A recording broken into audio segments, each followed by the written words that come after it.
Hello, this is Wen from Periodic Lab, and today we're going to do some coloring pages in the cheapest way possible.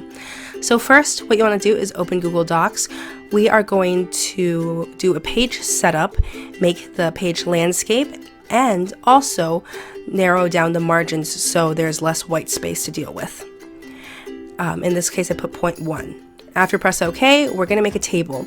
So I like to print 2 pages per paper. Mainly I print coloring pages for kids, and they actually scribble a lot, and the smaller it is, the easier it is for them to use, and it's also more tidy.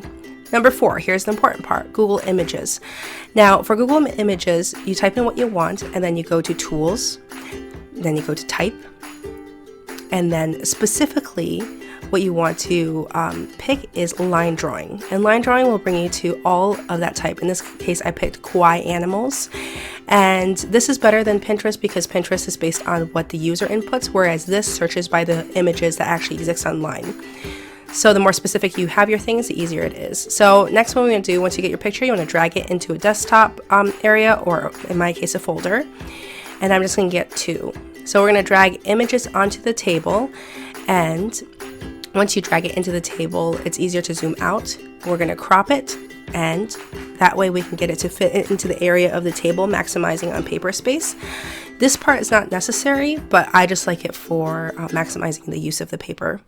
It's an extra step, and in this case I got rid of the narwhal. I picked something else that fit a little better, mainly because I also noticed with kids that the bigger that the picture is, the less detailed it is. It's easier for them to color, especially if they are in the 2 to 6 age range. So next, we want to use image options. This will save you on ink. It is also an optional stage of this, but by increasing transparency, contrast, and even actually changing the recolor makes the picture more interesting and also saves you on ink. So for me, like a lot of kawaii stuff actually has brown borders. So once you figure out what you want, we want to get rid of the table border. That way we have a clean print out when we decide to get it out of our printer. So in this case, you can print off multiple if you have lots of pages you want to print out, or just the one for a basic template. So after the page is printed out, we are going to cut it in half.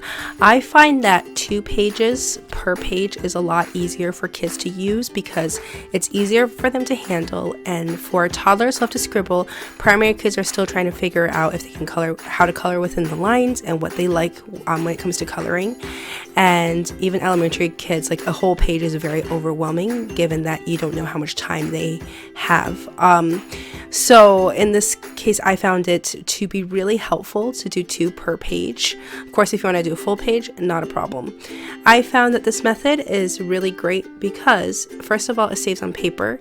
A lot of kids love to color multiple things, and they might not always fill the page.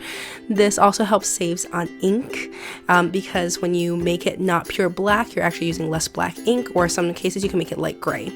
It's an endless resource. You can look up anything you want and you will be able to find it, and it's very inexpensive, granted, as long as you have a computer and a printer and some sort of cutting device. So I hope you found this video helpful, and if you do, please like and subscribe. And I'll see you next time. Thank you.